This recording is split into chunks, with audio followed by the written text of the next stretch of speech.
Hello, everyone, and welcome to Jump Up Supercast, the only podcast on the internet brave enough to admit that Bang Dream Girls Band Party is Game of the Year. Joining me today, Noah. Girls Bang Party! Band. Emphasis on the D there. D. No, I don't want band. I want bang. Well, fair. Moozamil. You know, the 2D sprites are very impressive in that game. Uses the same tech as Fire Emblem Fates. True. Saf. I am so sick and tired of this conspiracy against Girls Dream Band Bang Party. Dream Girls Band Party. Yeah, that one. That shit. And Brandon. I love the way Noah thinks. Also, if Honey Pop 2 comes out this year, the game has no chance. No. Yes. Yes. Nope. Here's the thing. Welcome to this podcast. How's everyone doing this week? Doing great. fine. Thanks for It's asking. fantastic. Good. It's you know what, guys? Spring has sprung where I live. It's a very pleasant, like 65 degrees. However, the pollen count is high. So if I sound like my voice is dying because I can't breathe out of any part of my face, that's the reason why. But in terms of video games, it's been an exciting week this week. Stuff's happened. So I suppose we should just get into the news. First and foremost, in just a feel-good, nice story, we've talked before on this podcast about Xbox backwards compatibility and how there is enhancements with Xbox One X. That's a big thing this week. Like 9 original Xbox games, 16 Xbox 360 games are now brought forward. They're now backwards compatible, and they now have Xbox One X enhancements, which is first and foremost the biggest one, the one that people wrote headlines about, is Red Dead Redemption. You can now play in 4K, just a free, basically a remaster. So that's cool. That's neat. Crazy, because like It's awesome. Rockstar's repeatedly told us there's never going to be a PC version and there's probably never going to be a remaster for PS4, Xbox One because the code base is just such a mess, right? Like this game will never get ported, you know. So for them to Red Dead Redemption was so for them to be doing a patch on 360 for the Xbox One X version, that's incredible. Like this is the closest thing we're ever going to get to a remaster, and it looks like, if you've seen the screenshots, it looks like phenomenal. You know, it really does. noticeably better. It holds up, like in terms of the look of the game. So like, I don't know, this is pretty awesome. So what's stopping them from just porting over to PC then and other consoles? I just told you the original code of it, like they can't port to any other like architecture. it's just such a mess that like it would- that's the Red Dead Redemption was the one where famously their emails got leaked, and they were like, it was like 3 months from launch, and they were sending an email being like, the game is a mess, it's not running, we need the bins. Who was the guy who was like the tech guy for the company? We need the bins. So I would imagine that game is like held together by duct tape, which you can't tell at all when you play the game, but because of that, they probably have trouble moving it around to other systems. But yeah, very neat. And it's a thing that's like, I wish in the future this is a thing that could happen more often, right? Like now with backwards compatibility and with patches, those two things combined, old games can continue to be updated like this, right? Where they didn't have to do they just had to, it was not nearly as much effort as making a port, but it looks and it runs on current resolutions, right? So that's neat. Yeah, that's fantastic. But every time this stuff I mean, you know, kudos to Microsoft, like, honestly. But, like, every time I'm like, man, I wish this was, like, on PlayStation. Because I mean, the PlayStation back catalog just means so much more to me, you know? And I'm just like, damn, I really wish Sony would get on this. Because this is, I see this and I'm like, man, this is like, fantastic. Like, seriously. Ugh. It is really cool. And it's something like they don't have to do, which is the coolest thing about it. Yeah, right? Like, I mean, they probably didn't even have to do backwards compatibility, right? But the fact that they're doing that, and it looks and runs better than ever, and it's basically a remaster, and it's, if you already own it, you're not paying extra. You know, that especially, I think that's the most insane part of this whole thing, right? It's because companies will froth at the bit to like to sell you a remaster, but it's like I mean, I have that game on the Xbox 360, but I don't have an Xbox One X. But god damn it, I want to buy one even more now just so I can play it. Yeah. I mean, it's you know, it's the number 3 Or it was number 2, game on our game list. So how about that? In similar news, sort of, good news for people who heard bad news before, the Chrono Trigger PC port, famously, we didn't talk about on this podcast, but like used just the iOS version of Chrono Trigger. So it had all the iOS text boxes and had like that filter they put on all of their phone games. It's back to normal. They fixed it. They fixed Chrono Trigger. Thank goodness. This is the most we can hope for out of Chrono Trigger, is just they don't screw it up, which is sad for the state of Chrono fans, but it's okay. Do you know if that has the new translation? Like the one from the DS version? Or is that like... I have no idea. Okay. I think it does. I guess that's just something I'll have to look up later. But yeah, I mean, that's nice, because, you know, this was a big uproar, right? Because, like, people were pissed. Rightfully so. The mobile version looks like... It trended on Twitter, which surprised me. When I saw it, like, trending, like, number 3 on Twitter when the day it came out, and people were, like, complaining about how angry it was, it's like, I thought the market for people that would care enough about the changes to pixel art to be really small, but there's more than I thought there was, right? Well, I think they're very vocal. With Square Enix, well, I mean, the thing is, I kind of wish this happened with the Final Fantasy games that they put on Steam too, because like those Final Fantasy 6 on Steam, that is a dumpster fire. It's an offense. It's offensive. Yeah. It's far more offensive than Chrono Trigger is. But I think especially with the thing with Chrono Trigger, right, is this is the only way to legally buy Chrono Trigger in this data, because I mean the Wii Virtual Console shut down, right? And you know, I mean, you could buy an SNES card, of course, but you know that's expensive. That's running out of DS. You could buy the DS version, or you could buy the DS version. But like, see, these are all older consoles. Like that's the newest way to play it. Technically, right? not the only legal way to buy it. Then I mean, I'm saying like for current systems, it's like really you don't have many options. Yeah, and so the Steam version was finally like this one accessible way where like almost anyone could buy this, you know, and so. That kind of needed to be the definitive version of the game. So I'm glad this is And happening. for people that like the new look, it's still in the game as a toggle. So yeah, that's nice. In other news, on the PC side of things, we had a weird little thing come out of Boss Key. Do you know what Boss Key is? It's a studio. No idea. This is Cliffy B's new studio. Yes. Do you remember Cliff Bleszinski? My favorite. He is the guy that made Gears of War while he was at Epic. He was a big name, especially last generation. Oh yeah. Yeah. They made Lawbreakers last year, which was I mean it's who knows, but it was one of the biggest flops of last year. It went from, I remember them pushing it pretty hard when I went to PAX last year.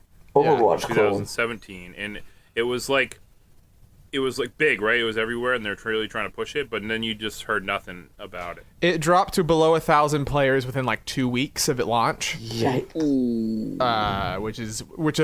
And it only had an online mode. So there was only an online multiplayer, so that player count. But there was a moment where it was, I remember, like 12 people playing online, like 2 months after launch. So people were like, Fake Consurai made a go. hilarious tweet about that. Yes. But there was a lot of thoughts about like, will this go free to play? Will this go to a, you know, like some model change for Lawbreakers?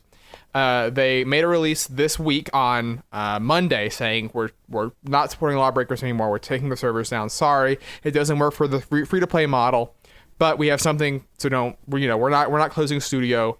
We're going to put out a game. And then 2 days later, they showed off their game, and you're like, "Oh, that's exciting! That's actually a very good rollout for your new game."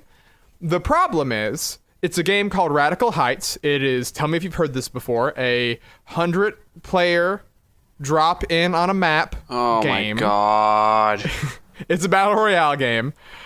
Extremely early access. The insides of the buildings do not. It's free to play, so I guess we should say that. But like the inside of the buildings don't have texture sometimes. The ground is this weird shade of brown, and they say it's extremely early access. They've only been working on this game for about 6 months, which is basically the week after Lawbreakers came out. But it is this thing where it is Lawbreakers was clearly chasing the Overwatch trend, and this is clearly chasing the PUBG and the Fortnite trend, especially Fortnite. But we have that. It.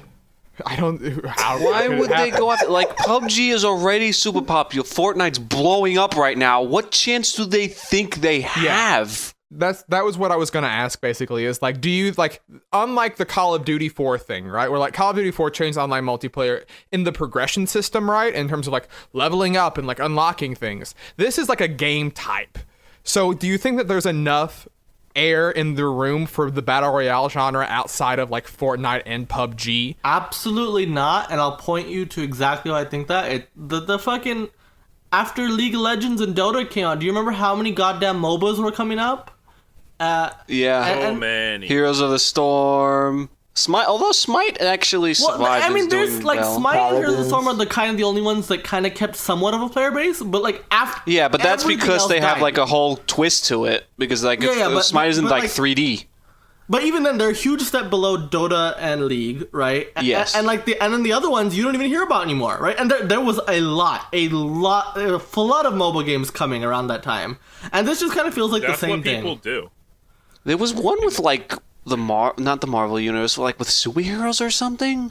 DC. It was a DC universe or something. I remember seeing like Oh wait, I like forgot the what- Joker and other people like fighting, like the old like I think that was, famous. like, I don't know DC if that ever Universe came Online. I out. thought that There was a MMO, though.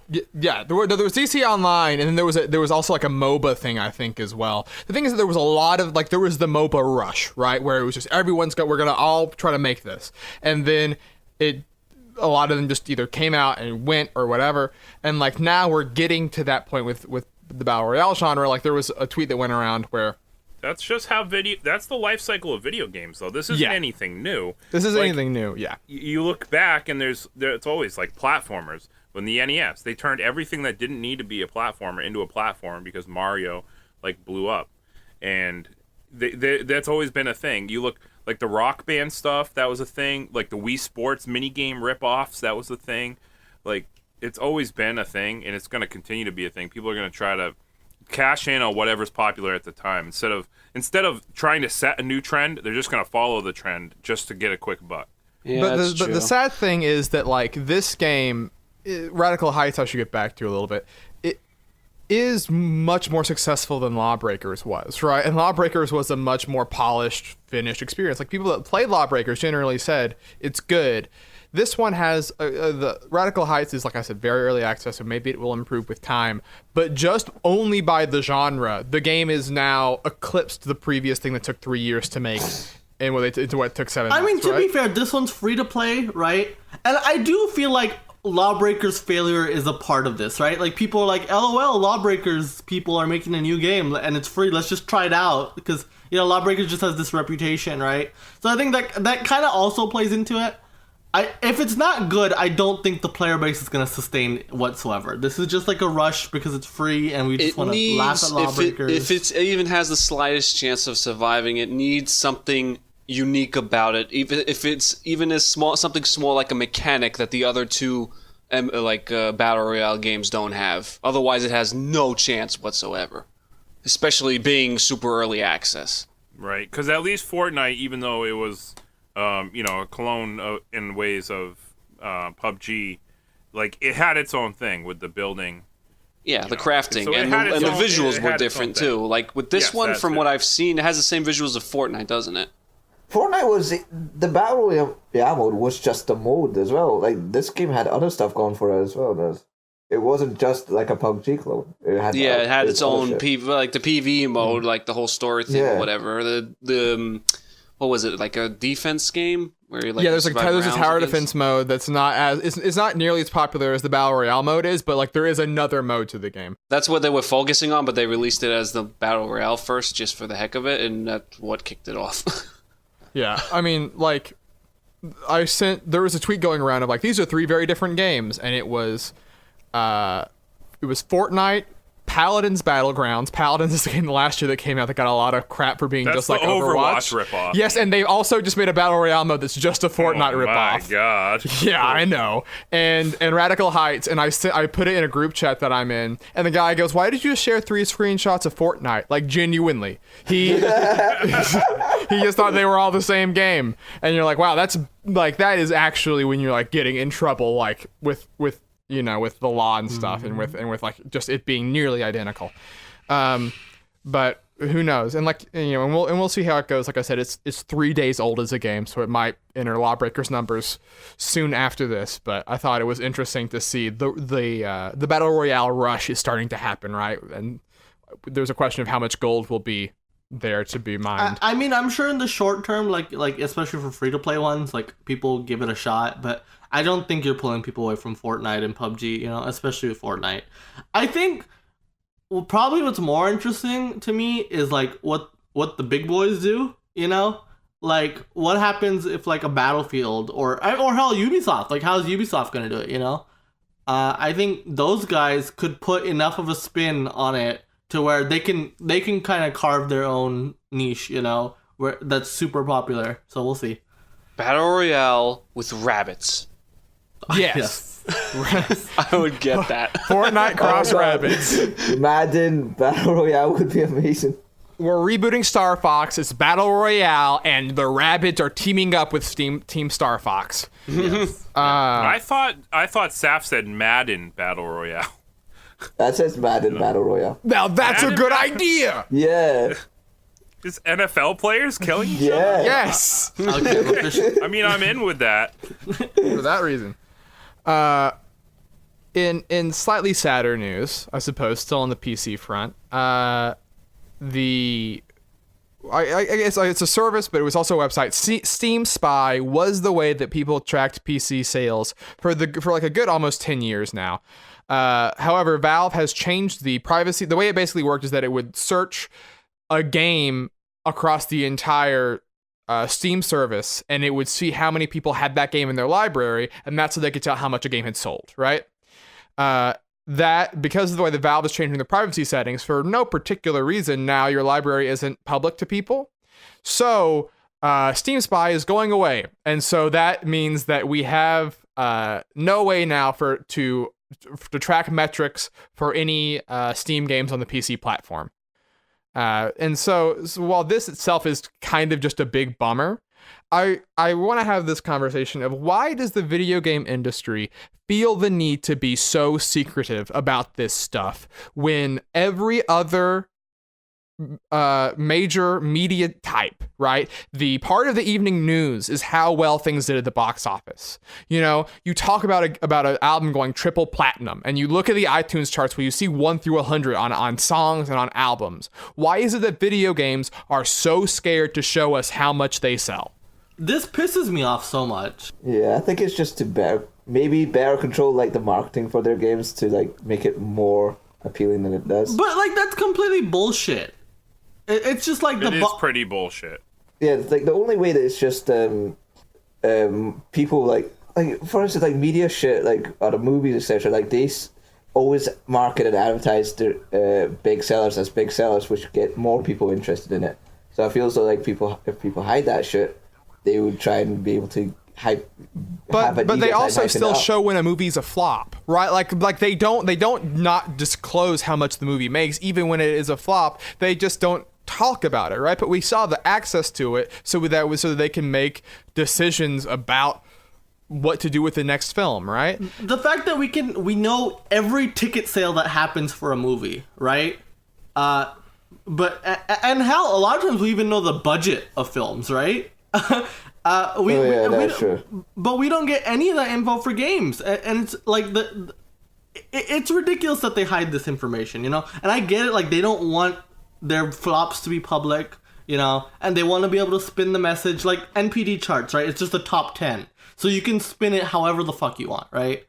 But it's just I think it's just ridiculous, especially when other industries have no issue just being completely transparent with a performance of a game. Like I can't imagine investors are happy with that, Like if you're an investor, you're gonna be happy with kind of vaguely knowing how a title performed, Yeah. I don't know. Well, I can understand your point of view from a AAA title perspective, but when it comes to indie games, maybe they just don't want that information out there. Well, I looked at on the thread on Reset Era, and this is, kind of related to that point, but like on the thread on Reset Era, there was an indie developer saying, I'm making a game right now to put on Steam, I would look at sales of games that are like the game I'm making. They're in the same genre, and I would see how they're doing as like part of my metric of like what people respond to in this genre. And I use Steam Spy for that, right? Like I use it to track what people are responding to, and I can't do that anymore. I don't know what people are playing. I don't know what people are responding to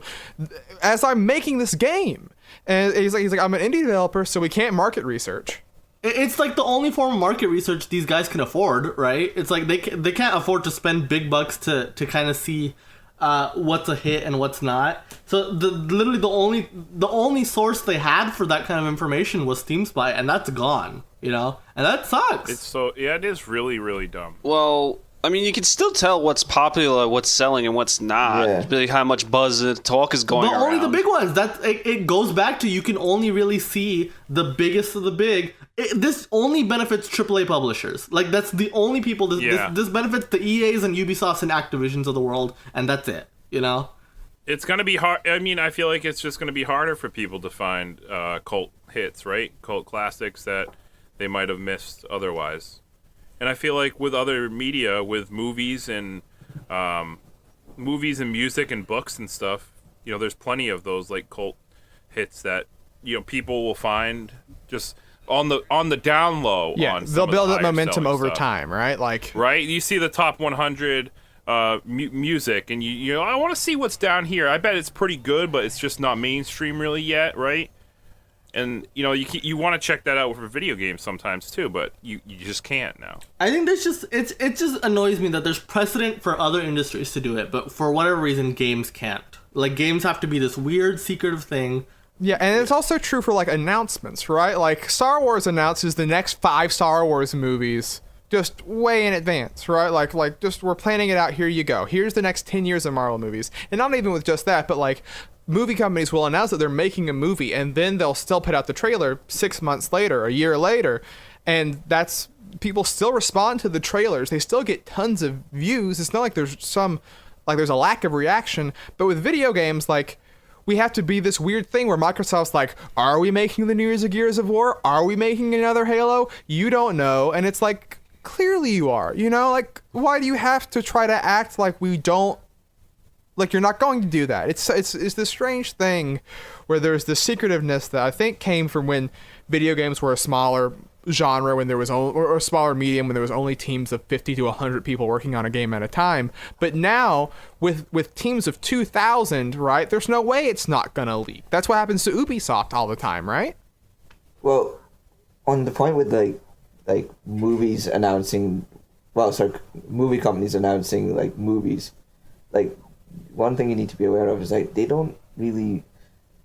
Actually, how many movies did? With Star Wars specifically, they've announced like 5 different Star Wars, but it's like one Star Wars for 1 year. Whereas like Microsoft would like try and, or like even Nintendo would try and announce a bunch of games for just that 1 year. Sure, but I mean, but that's like a movie studio, right? Like in the same way that a publisher is a studio that puts out a bunch of games, it's this strange thing that happens where like I get the art of a surprise, right? You sometimes like there are unveils that you're like the fact they didn't announce it, period, is part of the surprise. But then there are ones where you're like, I don't know, man, like the new Assassin's Creed, right? The new Assassin's Creed, we knew it was Egypt a year before that game got shown off, you know? And it would have been better for Ubisoft to have just said, we're making a new Assassin's Creed. It's called Assassin's Creed Origins. Look out for it later, right? Like, it's this strange thing where it's just the announcement thing doesn't bother me as much, but I get it. It's just a greater thing of like the secrecy of AAA publishers is super. Just in it's all part of that one big umbrella of just it's just really, it's annoying. It is. It's just like, why can't you be more transparent with your fans, with your investors, with just kind of everyone? You know, it's like, especially when you're like a huge multi-million-dollar company. But I mean, it's whatever. Seems like, I don't know. For me, it seems like kind of more of a niche thing, if anything. Because I don't have any benefit to like knowing how many items it, or how much a game made. Well, I think that it would improve the conversation, right? Like when people say, why aren't we getting XY game? Why is this game getting a sequel? If we could say, well, it's because sold a lot, right? Like that type of stuff informs people with their decisions. And also, like, box office returns are now a thing that people watch for entertainment, right? Like, there were people when Black Panther was coming out being like, yo, I'm excited to see how big this movie will be. And we had the returns within 3 days, right? So, like, I think that this is a situation where I don't know what they benefit from keeping it quiet versus making it part of the conversation and a thing that people will be interested in. But like I said, I mean, and Steam Spy is just a smaller scale of the overall issue, but it is a bummer. Hopefully maybe someone will find a workaround, but I'm not holding my breath on that. But speaking of big companies, we got a man formerly from Sony talking about Andrew House was at Sony for like almost 15 years, I think. So he's been there through a lot of the PlayStation lifespan. He gave an interview talking about the PS5 and talking about a bunch of things, but I thought it coincided, interestingly, a point in that interview coincides with another big piece of thing that happened in video games this week, which is that the new God of War got reviews, and it's reviewing very well, right? And the thing that a lot of people talk about is the story, and the story is interesting, and that the story is actually better than a lot of old God of War games. But he made the point that a specific thing where video game consoles have not broken through yet at all is that there's a lot of markets that are untapped, right? That right now, basically, it's Japan, America, Europe. And if you look, like, the breakthrough in China is going to be something that one company does, and it will be a big deal, you know? And so, right now, movies are going through a thing, right? Where they're making bigger blockbusters, they're making bigger releases, and they've said that they're working on simplifying a lot of the stories for foreign language markets, right? And that isn't necessarily a bad thing, it's just the nature of the beast, you know? Like, if a lot of these Chinese audiences carried a lot of the Transformers movies, the more recent ones, to over $1 billion, right? That's almost entirely China. And so now we have this thing with video games where these game companies, Andrew House doesn't say this for no reason. So clearly these game companies are thinking about the Chinese market. They're thinking about the foreign market, the non-English speaking market. But at the same time, you have the God of Wars of the world, right? And you have the single player, story focused, cinematic things that in America gets among the most positive receptions of any type of game, right? The Last of Us, Uncharted 4, God of War. These games always review well, right? They review better than any game not named Zelda or Mario Odyssey.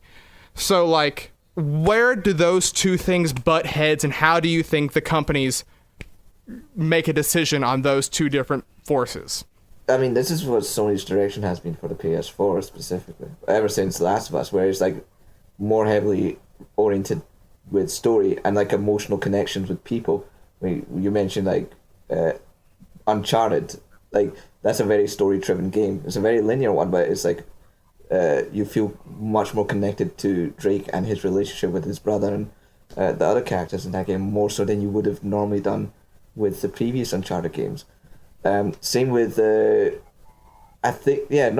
with what's his name, Last Guardian. That was very emotionally driven as well, in that it was just between this kid and this fucking terrible fucking beastie that with terrible AI, and the emotion behind that. And I feel still like, I think this is what Sony's trying to do. Like, they're trying to make it more story driven and try and make it more mature in that respect, so that they get more. But it feels like everyone else is going in the opposite direction, right? Like, Moose, you talked about this with me recently, right? Where, like, in terms of like big single player story games, it's Sony and it's Nintendo, and they're making very different types of games, right? But like Microsoft, and then to an extent, I guess, like Bethesda, but that's it, right? And Bethesda's games, they don't sell for shit, right? Until their budget, like $30 or less. Nintendo's kind of its own thing, of course, but yeah, I mean, there's not that many big budget single player games out there outside of Sony, right? It's yeah, and like with Game Pass, it feels like Microsoft's never gonna make another one. You know? I can't imagine anything comes from Microsoft at the scale of Quantum Break ever again. You know what I mean? Like a single player big budget game like Quantum Break, I don't think is ever happening for Microsoft. You know, it's all gonna be.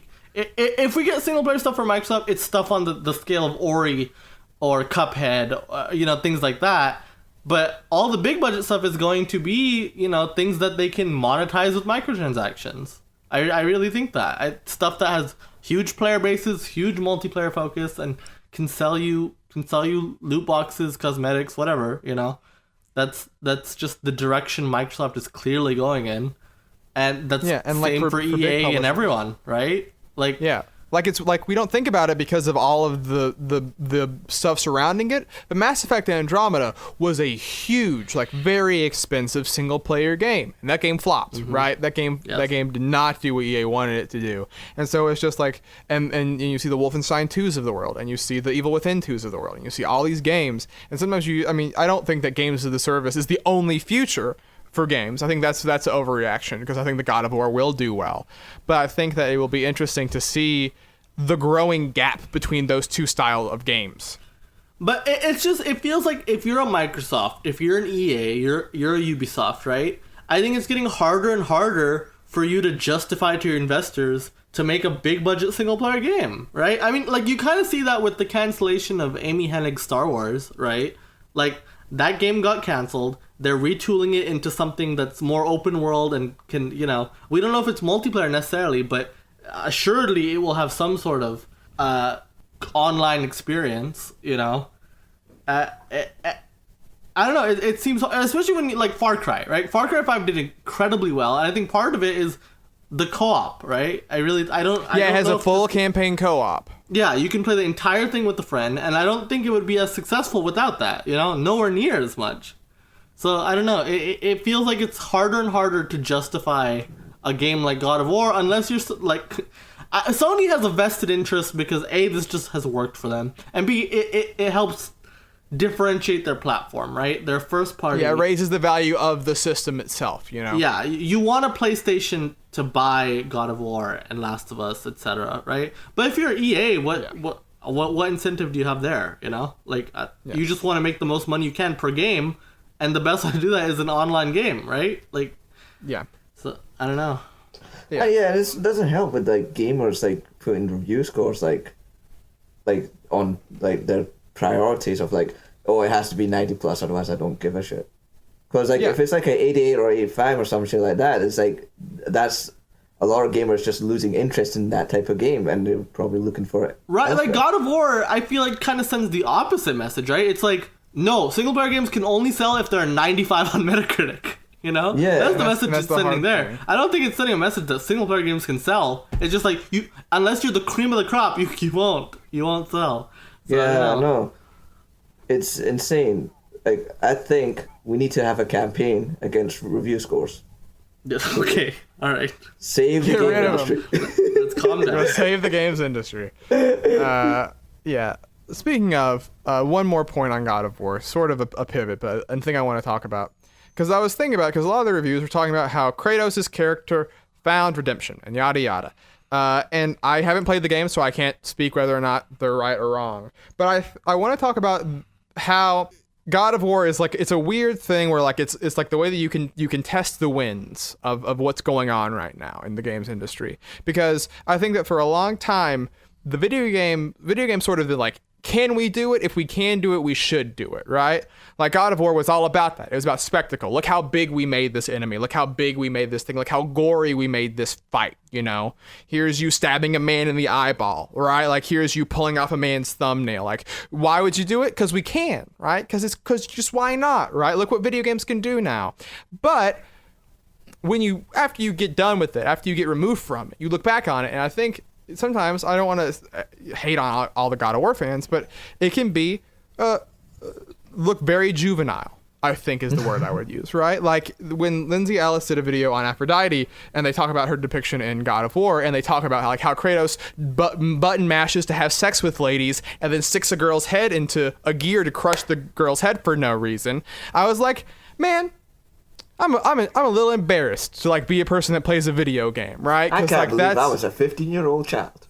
Yeah, I mean that's the thing, and I feel like you're sort of alluding to, like it's interesting that with this new God of War that Kratos is sort of being like, oh, I was an awful monster, like I was and am an awful monster, and that stuff I did was actually not cool at all and was pretty bad.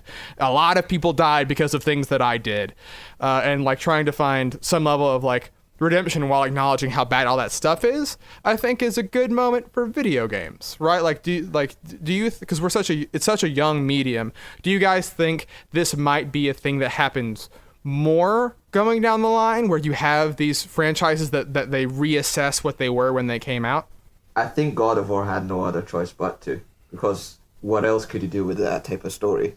Because I think they've done everything they could, as much as they could, in regards to the type of game they wanted to play. Like, who else will you kill other than Zeus? Who's a greater threat in that fucking mythology than Zeus? That sort of thing. So they kind of had, it was like, they kind of had to do something different, but also at the same time, I feel as though they wanted to be something more, it's not insightful, but more in-depth sort of thing. Like, it wants to be more reflective, maybe? Yeah, I mean, Cory Balrog said, he's like, when I made God of War 2, I wasn't married, I wasn't a dad, right? And now I am. Like, now I have a kid. Now I look and I'm like, oh, I don't want my kid to look at that game that I made, right? Like, he's still, I mean, obviously, It's an M-rated game. He shouldn't be looking at it, right? But, like, is this thing where he just reassessed what these characters look like? Because, I mean, a lot of the games industry that isn't at Nintendo, right, that isn't, like the Miyamotos and the old guard of the world, were a lot of younger people, especially at that time in the PS1 to PS2 generation. So it's interesting that, like, a lot of them that were in their 20s are now in their 40s and some of them in their 50s, and they're now reassessing what they the stories they want to tell. So I think that's interesting. No, for sure. Yeah, that's a great way to, like, do this sort of thing. Like, I would welcome these types of changes with this industry, and I like how Sony's two-pronged way of dealing it, where it's like they're taking this old IP, putting fresh new eyes on it, and they're actually continuing the trend that they're continuing to do in relation to the story, where it's again, it's more emotionally rooted, it's more mature in the topics that it handles and the stories that it tells. And from the reviews, from what I'm hearing, it feels like it's one of those types of games where it's like, it's more humanizing to the main character Kratos, as well as the little kid. And even if it doesn't completely work, when, like, maybe I'll play it and I'll be like, I have issues with the story, yada yada, I think the effort is something that I appreciate, right? Just the act of trying, because Sony is a company that for a long time had a mascot problem, and like didn't have they didn't have like a Mario or a Master Chief, right, or a Sonic that was like the guy for their system. And Kratos was it for a while. And so I think that they took, like, I mean, it's almost funny because it's the reverse of Zelda in some ways, because Zelda was like what made the first game, the first one, really good. And let's emphasize on that in Breath of the Wild, right, which is open exploration. And and God of War is like the opposite, where it's like what made the first one kind of bad, right? Like what was like the stuff that like we look back on and go, eh. And I think that both of them are good for, both of those perspectives, and those two games are both good for the overall health of the industry, especially since both of them seem to have turned out well. Also, I would like to say I was very wrong on God of War, and I sincerely apologize. It's fine. Yeah. I'm kind of looking forward to it now. Actually, I don't know. We'll. So when did you make your pre-order? Right now. No. Right now. He's on the podcast recording. No. And then, just to wrap up the news, two little things. Phil Kohler, guy who works at Kotaku, was saying, maybe it was Jason Schreier, I forget, anyways, a man at Kotaku, said that there's a new Bioshock that's now in development. So, that's good. I mean, we have nothing else besides that, but apparently there's one in development, so we'll see how that goes. And excuse me, I believe a Reset Era user, it was meant to be 19, broke the news first. Stop. It's fine. Yeah, stop. Gosh, I hate you. Then also the head CEO of GameStop, I think, maybe some guy high up at GameStop, said there are many unannounced Switch games coming in 2018. However, we are here at the Jump Up Supercast to say that is factually wrong, as Nintendo is dead. So there can be no games for a dead company. I don't like this bit. It's stupid. Brandon, it's stupid, but we have to lean into it, or else Muzamil will use it to overpower us. You know what? This could mean anything. All right, this doesn't mean shit. Shut up. You are stupid. But Brandon, I am glad you spoke up there, because while this is a stupid bit, you know what won't be stupid? The game that I'm presenting this week. You got it right, Brandon. Oh my Did he already God. win? I get a point. Point for Brandon, one on the board. Host and I'm still getting points. Look at that. Mm-hmm. Wow, crazy. So what's the game you have for Well, us? so yeah, I won the game last week, and I just want to say, for the record, the 2 games I won were both Pokemon trivia games. So I'm 2-0 in Pokemon games. You are a Pokemon master. master right here, baby. But for this week, I want to take it to another. It's not going to be about games in general. It's going to be about one franchise. Uh-oh. It's a franchise that I hold dear to my heart. Uh-oh. And I hope you guys know a lot about this franchise, or else you're going to be struggling, boy. But it's multiple choice, so you got a chance. Oh, no. The franchise is Animal Crossing. Oh! Well, I'm fucked. My God. So what I'm going to do here is I'm going to give you guys the name of a villager. Oh, my God. Oh, for fuck's And then sake. you're going to have to tell me what kind of animal that villager is. Oh. Just based on his name. If you know, you maybe you already know. Maybe you play the game all the time and you love the game. I, for one, would probably ace this quiz. So my experience with Animal Crossing is the fucking DS game. And I can barely remember the DS game, which is 10 years old. It's fine. So you got some. A lot of these villagers appear in multiple games. They do. There's a lot of holdovers. Okay. Actually, the only Animal Crossing game I've played was Amiibo Festival with Brandon. And that was shit. That upsets me so much, that's, Noah. Oh, that Noah, hurts you're my off the heart. podcast until you go play Animal Crossing for a month. And then you're allowed to come my back. heart hurts, Noah. I'm not even mad at you. I'm sad for you. It's just Yeah, I'm sad for him too. Animal Crossing is great, and let's You're get not into missing it. much. Let's test your Animal Crossing knowledge. So the first villager we got, his name is Stinky. Stinky. Okay, Stinky. All right. So is Stinky a cat, a bull, a monkey, or a rhino? Let's start with Noah. I'll go with monkey. Monkey seems like the obvious answer, isn't it? Okay. Saf. Monkey seems too obvious. Yeah, but this is Nintendo. It would be obvious, isn't it? Mm-hmm. That's what the logic I went with. Yeah, I'm gonna go with monkey. Monkey. whatever the first option was.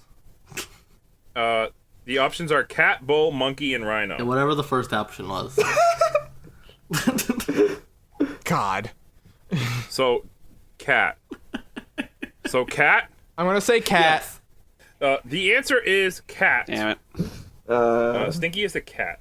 Yes, And What's so stinky he's about a wrestler cat? looking. He looks like a wrestler. he does. He has. Oh, that's Why's why his name he's Stinky? Wrestling match. Because 'Cause he's a I wrestler. think it's supposed to be like underwear on his head. Fuck off. Maybe, or he's just he works out and he's Yeah, it's Wait, true. he's You a sink when wrestler. you. He's got doodle Sweaty filled boy. underwear or some shit. Like, why is it stinky? He's a stinky He's boy. a stinky boy. So, the next villager we have is Apple. Oh yes. Is Apple a hamster, a chicken, an eagle, or an anteater? None of these sound like apple-like animals. Will, start with you. Hamster. Hamster, okay. Muzzy, Hamster. okay. Noah, Well, they both sound really confident. I'll go with hamster too. I'm not confident And at all. You're just going for the first one for every single one, aren't you? Hamster. you guys are all right. The answer is hamster. Yippee! That was all me. I did That's not one of copy the first anyone ones else. you get in Pocket Camp, right? Isn't Apple one of the first? Maybe I'm wrong. Maybe? Was she? I know don't remember They her. introduced hamsters in Wild World. Yes. So Saf can't complain. Okay. So, the next villager is Deva. Not to be confused with Deva from Overwatch. She is not in Animal Crossing. Maybe she is though. New game. Look forward to the crossover. Maybe. I can't wait for that crossover. So, is Deva a rabbit, a mouse, a frog, or an elephant? Saf. Frog. Frog? No, wait, I want to say mouse. Mouse. Mouse. Okay. I'm thinking of fucking Paper Mario. Muzzy. It was mouse, frog. What were the other two? Rabbit, mouse, frog, and elephant. What is Deva? Frog. Frog. Okay. Noah. I'm gonna go with elephant. Elephant. Okay. And Will. Frog. Fuck. It is a frog. Deva is a frog. She's a sassy looking frog. Purple frog. She's got hair, but like the hair's on her as a texture on her body, so it looks weird. Yeah, she's got eyelashes. She's definitely a diva for sure. She is a sassy looking bitch. And next we got the Canadian superstar himself, Drake. Oh? Who he made it into Animal Crossing. Can't believe it. He's gonna play Animal Crossing on Twitch. It's gonna be it's gonna be the most viewed game ever. Drake plays Animal Crossing. So is Drake a deer, a dog, a koala, or a duck? We'll start with Muzzy. Duck. Duck. Okay. Noah. I'll go with deer. Okay. And Saf. I actually know this one. What the fuck?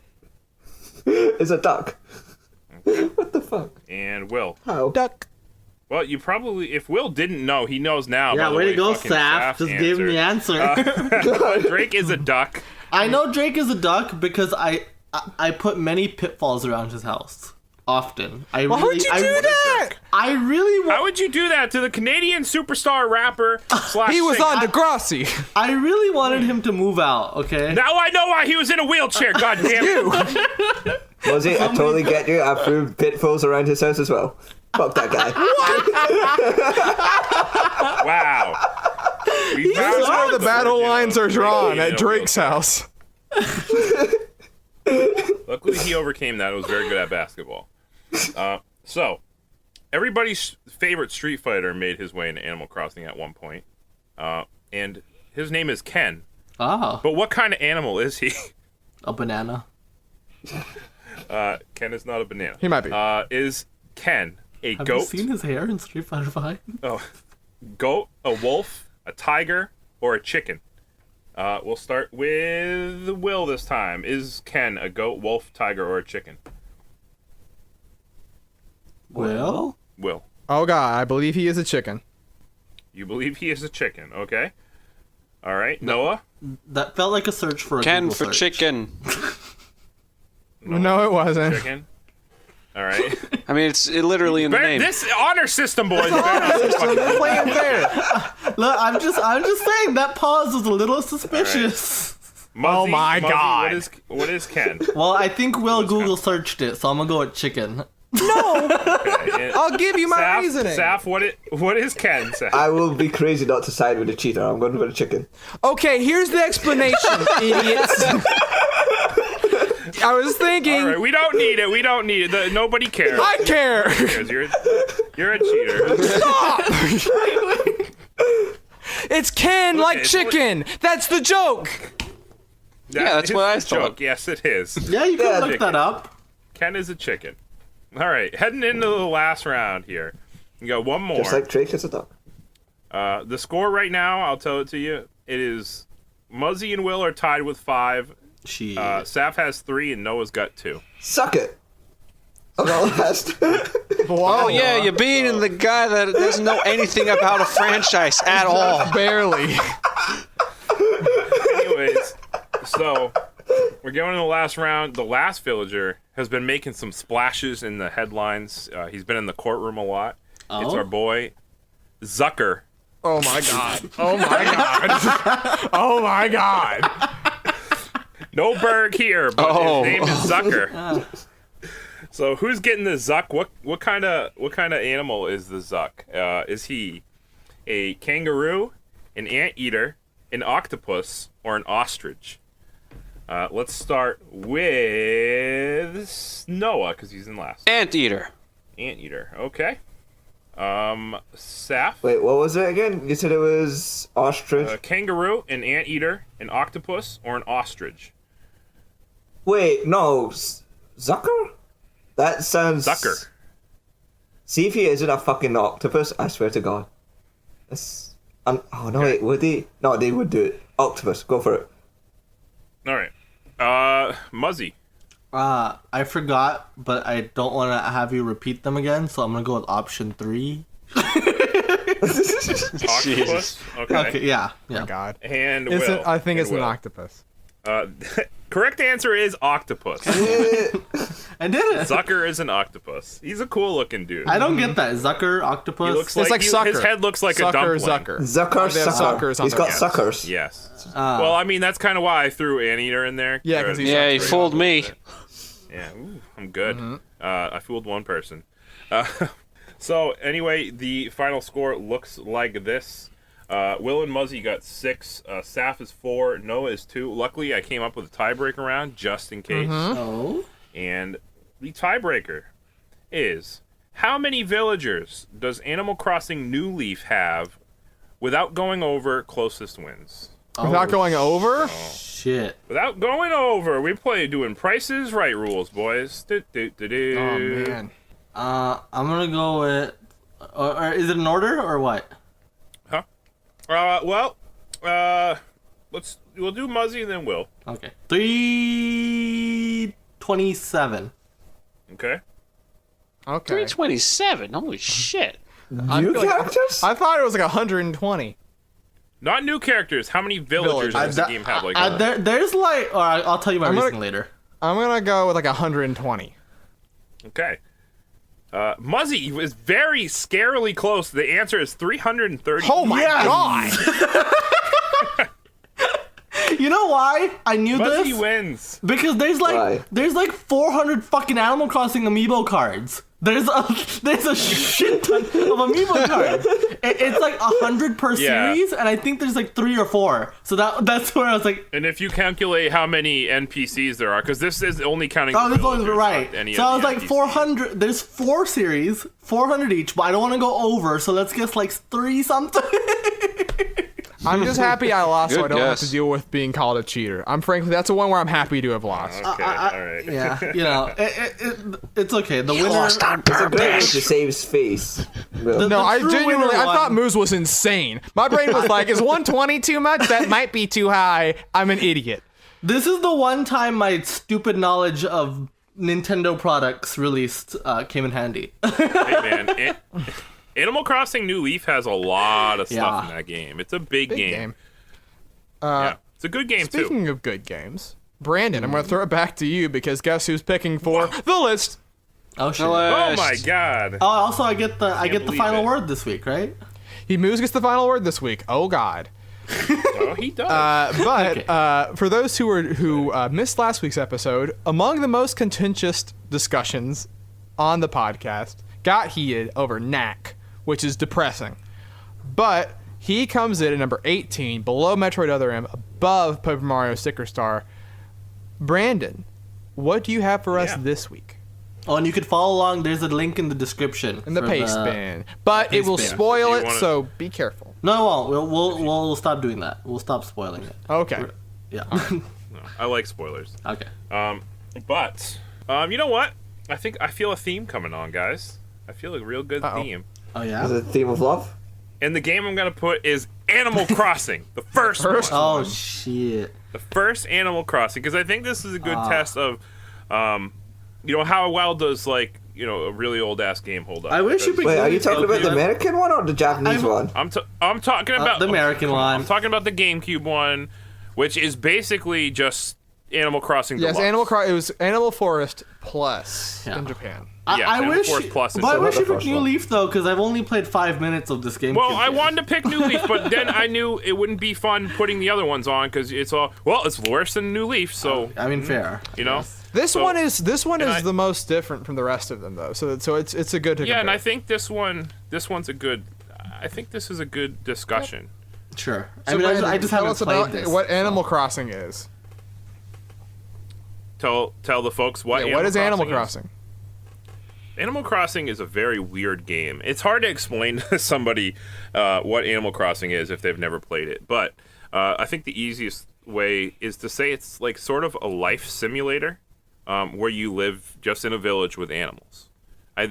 That's the easiest way to describe it. It's a lot more deep than that, and there's a lot of crazy stuff going on.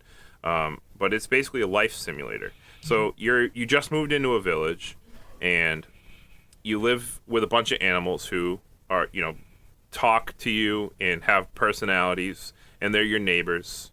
And you get thrust right in. You get a house.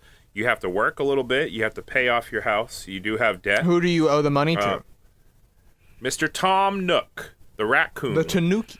And the Tanuki. Yeah, the Tanuki. My bad. Don't kill me. I literally just got that Tom Nook is like Tanuk. I just got that. I'm so dumb. You just got that. Good job. But so Tom Nook, he's owner of the store in town, and it's cool because it starts off as a little shack, and the more you spend there, it gets bigger. He was able to upgrade his store, and that's just one of the very cool things in Animal Crossing that you get to see progression-wise.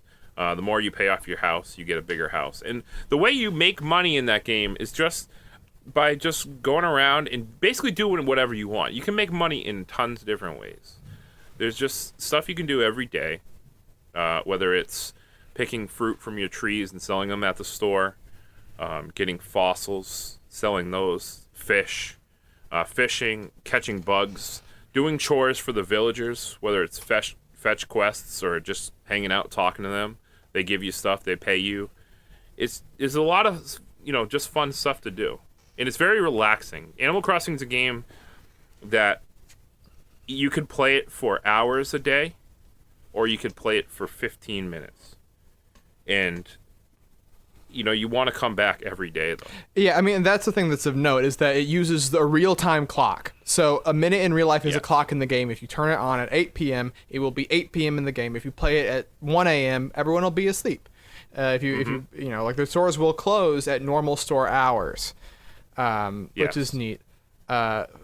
And different villagers will be either asleep or awake at different times, depending on their personalities. Yeah, which is fun. I like that. It's interesting in that Animal Crossing on GameCube still has the highest number of villagers per village of any Animal Crossing game. All the other ones are at 10. That one it's at 15, which is a weird side thing. I wonder if it's because of handheld limitations. But then we exist. City Folk exists. Sure. So yeah, but that was basically Wild World Plus, right? Let's be honest. Yeah, Wild World Plus, and that's another discussion for when we don't put that game on the list. But Animal Crossing. So this is the game that started it all. So it's definitely doesn't have as much as the newer games has in terms of stuff. It has rougher edges too. It does. Like the screen transitions are Zelda-esque. Well, like Zelda 1. Like you have quadrants on the map. Weird. Yeah. And so you check the map and it's like A1, B2, and like the villagers will be like, meet me at C4, and you like you go to that. Weird. Yeah. And when you go to the one side of the screen shifts. Yeah.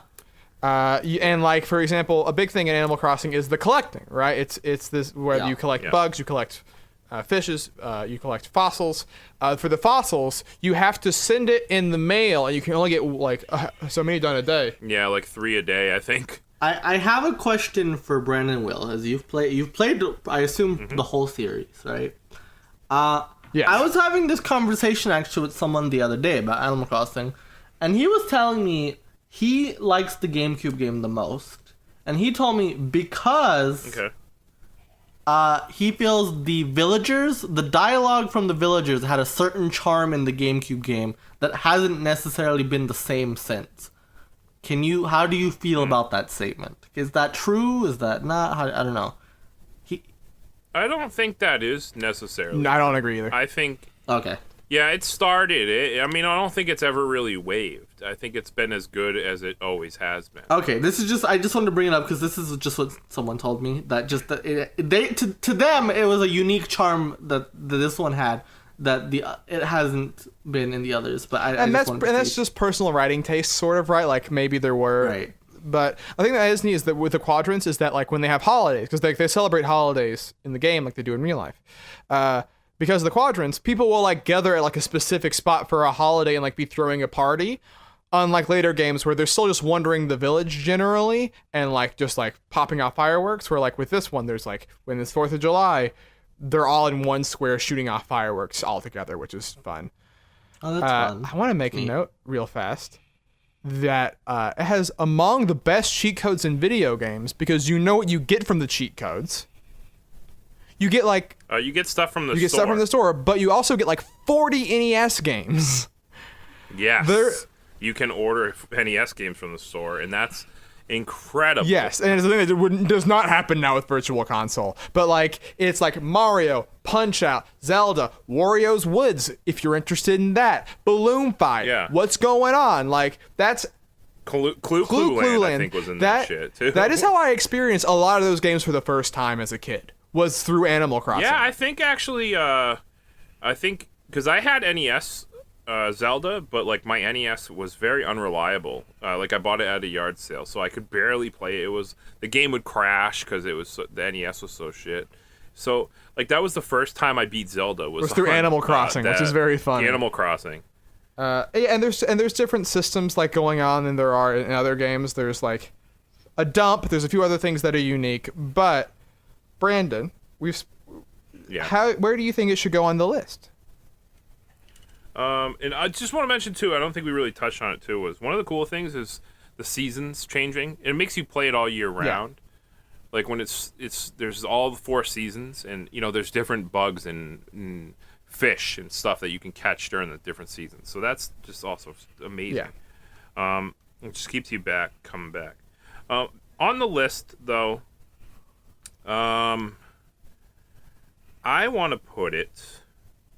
I want to put it right above Super Mario 3D Land, I think, at number 11. I think I agree with that. Yeah, I mean, I haven't played this one, but from what I've played of New Leaf, that sounds like... So why would you want to put it above 3D Land? I mean, just as a question. 3D Land is a very good experience. Mm-hmm. But there's... Animal Crossing is... like an experience of its own that just keeps you coming back over and over again. And is very it's a wholly unique thing, right? Like especially when it first came out, there was not a lot that was like it in any other video game. Where 3D Land is like a good Mario game, but it's clearly building off the base of Mario. And so I think just like Animal Crossing is this weird thing, right? Because it's like Brandon started off with, like, you can't really explain it. And for the longest time, I was like, fuck off. Just tell me what it is, you know? But when I finally sat down and tried it, it was like, man, like, it's just... You telling someone, yeah, I'm just, you know, I'm picking fruit and I'm digging for fossils and all this bullshit. It sounds stupid. But it's just... It's this weird, addicting charm to it, right? And it's charm, I think, especially above all. It's such a charming franchise. You know, like every little thing you do, like it's just you feel good doing it. You know, you feel good talking to your friends. Let me tell you. I want to tell you a little story actually. That's it's not about this game in particular, but it's about Animal Crossing. That'll really show how much this game really is. So last year, not even a year ago, during the football season, me and my friends were going to New York to watch the Patriots play, and we took a bus down there. And on that bus, one of my friends took out a DS, and this one of my friends, she's the same age as me, never really been into video games, and she pulls out a DS on the bus, and I'm like, it's a regular OG DS, not a 3DS, original DS. Like the gray one, the gray brick? Right, yeah. I think she had like a blue or purple one. And I'm like, whoa, wait. I was like, you got a DS? That's old school. And she's like, yeah, I just, bought one really randomly recently, just because. And I got this game with it, Animal Crossing Wild World, and I love it. I've been playing it every single day. And I'm just thinking, dude, I'm like, it is 2017. And I'm like, I cannot believe the game's 12 years old at that point. It's like obsessed with it. Yeah. Fucking Animal Crossing Wild World. And I'm like, it blew my mind. Like she was just obsessed with it. She was like, I love this game. I play it every single day for the last like 4 months. I'm just, I can't believe this is happening still. I mean, I think that's a testament But- that goes back to the first Animal Crossing a little bit, right? And she's not a gamer. Let me remind you, she does not play video games. I mean, I think that's sort of like that comes back to the first Animal Crossing, right? Where Animal Crossing is sort of like Pokemon, and that like there are clear additions. The games are bigger, they are in scope, and they have new systems added on top of them in New Leaf, right? But like the core idea of it, right? Of the daily schedule of hanging out, of meeting and becoming friends with villagers, of collecting, all that stuff is still the same. But I think the fact that that core is just inherently enjoyable and pleasurable to experience is why like she was still able to enjoy that game that is objectively pretty old and like for us feels a little out of date in 2017. She can enjoy it still because that core experience is just fun and pleasant to experience. Yeah, and yes, it's, and like you said, it's improved a lot. Like even back in this game, like one of the biggest things about Animal Crossing now is visiting each other, being able to go to each other's villages. Now, I mean, you could do that, but you had to share memory cards. I did kind of like that, like, instead of there just being the one house, there was 4 houses. So, like, you couldn't interact with other people, but you could go see their houses just casually as they were playing, right? Like, right, that too. Me and my sister both played it and had our own houses. yeah, and you were, like, checking, be like, oh, they added this to their house. That's cool. But, like, it's obviously later on when you were live in person with them in the village that was more enjoyable. Yes. But, overall. But, yeah. I'm happy with overall, 11. I mean... You're happy with 11? Okay. What about Saf and what about Noah? I mean, I never played it, so I can't really judge that much, but... Yeah, they don't. No, they just getting my shit's fucking Wild World. That's about it. But from what you guys said, I think that's... Like, I would personally put it maybe a little lower, but... I mean, if the general consent is the number 11, then okay. All right. I'm sorry to you I guys, just too. feel like that's Though, where it I will kind of s- deserves. I mean, I don't know, it's hard. Animal Crossing, I haven't played this one specifically, but, like, I can't imagine the experience is that much different, you know? Yes. And because it did build, I mean, this was the first game to have this incredible foundation, right? I don't know if my sticking point might be Stardew Valley, which is just a fantastic game all around, you know? I don't know how rough around the edges this GameCube game is, you know? Like, It's not It's really. not Right? I can't mean, imagine there it are clear is. things that made me happy when I saw that they changed it later on.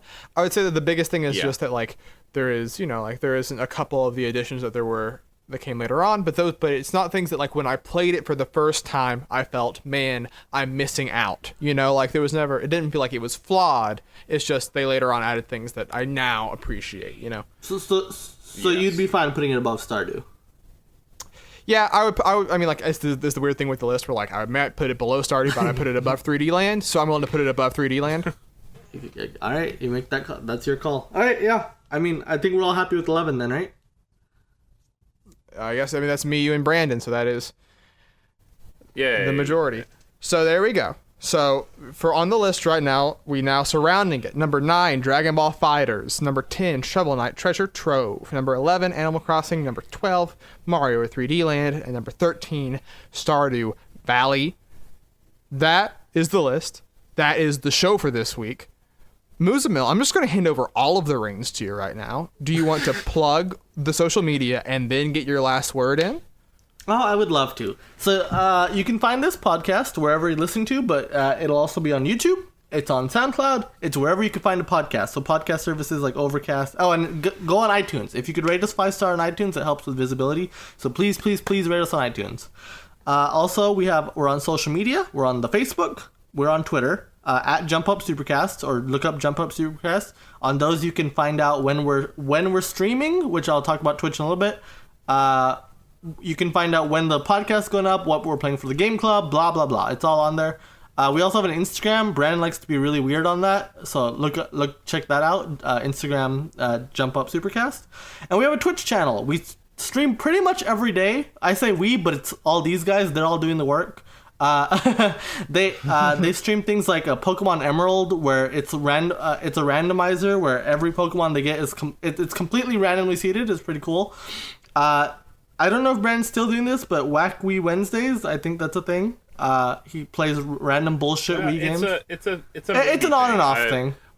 Yeah. He also plays stuff basically for the Wednesday Game Club. is just come see. Well, yeah, Wednesday's just, and also, yeah, you'll see them stream the Game Club game, so you can kind of watch along, see them play the game for the first time and kind of develop their opinions on that. I think that's kind of cool. And also fun stuff like playing random golf games every Monday. So they do a lot of fun stuff on the Twitch. Check them out. Maybe if I lose a bet, you'll see me there too. And finally, I have the final word. I've thought a lot over this. And I will have a lot of bullshit to say as the podcast go on, but I think Will is a cheater. I believe that every game we've played, he looks it up on Google. I just cannot believe that he isn't looking the answers up. And he plays it off as like an answer, right? He's like, Ken in chicken. I bet you the Animal Crossing wiki specifically pointed that out, okay? That pause was extremely suspicious, so I just want to put it out there. Will is a cheat out there. Will is a cheat out there. Will is a cheat out there. Will is a cheat out